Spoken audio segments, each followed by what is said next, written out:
Ang galing mag-drive ni Kuya Mark, grabe. Na roller coaster? Pasok na lang po kami. Sige po, thank you po, let's go. Napagod. Stress sila kasi sa daan, sobrang pataas, pababa, lubak-lubak. So, halika na, papasok na kami guys. Papakita ko sa inyo.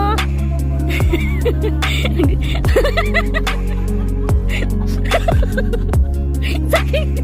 Nasira pa. Yung pet ay sakit sa puwet. Nakalitan ko na si Mike.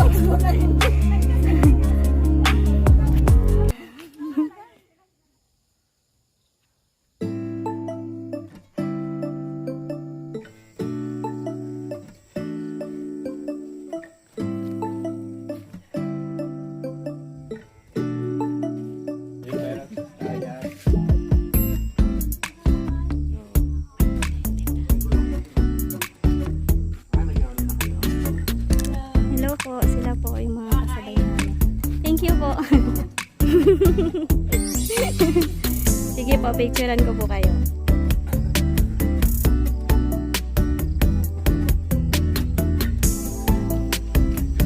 So guys, ayan si Ate Ernie.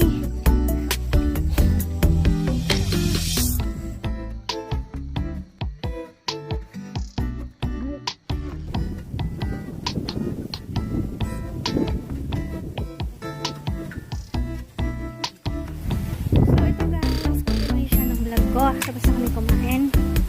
So, dito sa area na to, ayan, may katabi siyang open cottage, which is 500 Teepee, 1,000 for 2. Ayan, sa screen. Then, sa baba nito, meron siyang dalawang open cottage. Tapos, pwede kayong mag-tent dyan sa baba. So, dyan kami sana. So, ngayon pupunta kami. Kasama ko, punta kami doon. Spot kasi talagang dito yung sea of clouds. Pero unfortunately guys, wala kami nakita ngayon.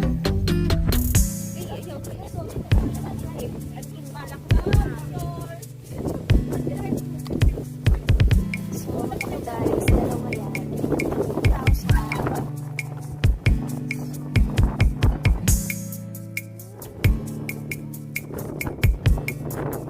Gaganda ng bulaklak. Ayan, kita nyo. Beautiful flower. Ayan. Pagka dito, Saturday, Sunday, or Friday, ang dami siguro sa ako dito.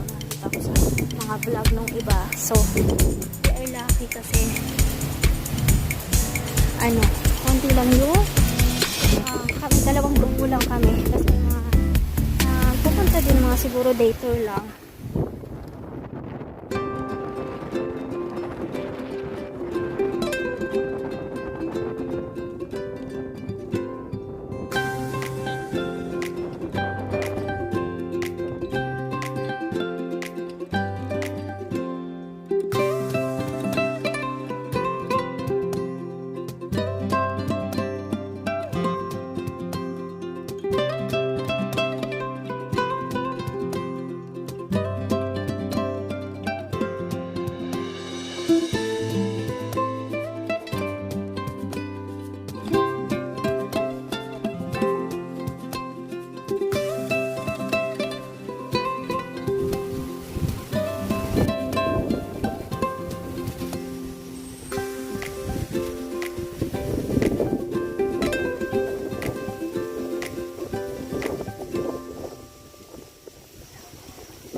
Then, lutuan. I-recommend ko to kung marami kayo, more than 8 or 10. So, ayan. May sarili siyang halal.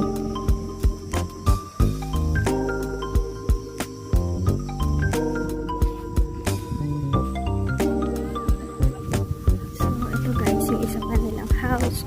So, nakalock. Hindi ko kayo matutour. Pero, ayan. Tapos, meron siyang pwedeng mag-send ng tent or kung may sasakyan kayo, parking. So, ayan siya. So, nakita nyo na nga guys, simula sa entrance hanggang dun sa dulo. And, today, nandito ako sa pinakataas na part ng Terrace sa Gulod. Dito sa Tanay. Liit lang siya na mapahaba. Ayan.